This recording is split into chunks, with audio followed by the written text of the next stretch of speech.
ایک ڈرا سہما سا انداز، پریشانی۔ کشمالا نے بھیگی آنکھوں سے انہیں دیکھا اور تب اسے احساس ہوا کہ ماں جان بوجھ کے میٹھا نہیں کھاتی تھی۔ وہ جانتی تھی وہ ان کے لیے اچھا نہیں ہے۔ وہ کوشش بھی کرتی تھی خود کو روکنے کی، مگر وہ کر نہیں پاتی تھی۔ یہ ان کے بس میں نہیں تھا۔ یہ ذیابیطس کا مرض ہی ایسا تھا۔ وہ بھی اتنی ہی مجبور تھی جتنی کہ مالا۔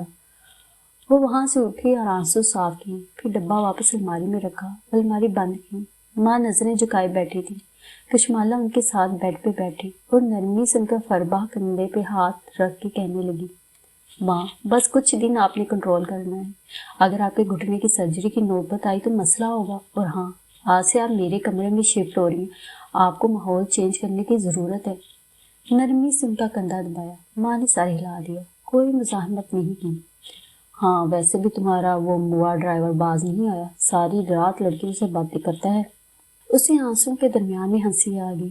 اچھا باتیں کیا کرتا ہے یہ تو بتائیں، مجھے نہیں سمجھ آتی، کوئی دوسری زبان بولتا ہے۔ کشمالا ہنس لی۔ وہ آپ کی وجہ سے انگریزی بولنے لگ گیا ہوگا۔ وہ کیف کو فون کالز کرنے سے نہیں روک سکتی تھی، اچھا نہیں لگتا تھا۔ رات میں وقت بھی اور وہ ماں کی ساری چیزیں لیے مالا کے کمرے میں آ گئے۔ ماں کو آج کل چلنے میں کچھ زیادہ ہی دشواری پیش آ رہی تھی، جیسے وہ بہت تکلیف سے چل رہی ہوں۔ مالا کے کمرے میں آئی تو ہانپتی ہوئی بیڈ پہ بیٹھ گئی۔ یہ گردن گھما کے طرف میں دیکھا، اس کے کمرے کی ایک دیوار زیتون رنگ کی تھی، باقی تینوں دیواریں ایش وائٹ تھیں۔ مالا ہم ہوٹل میں ہیں۔ نہیں ماں، ہم اپنے گھر میں ہیں۔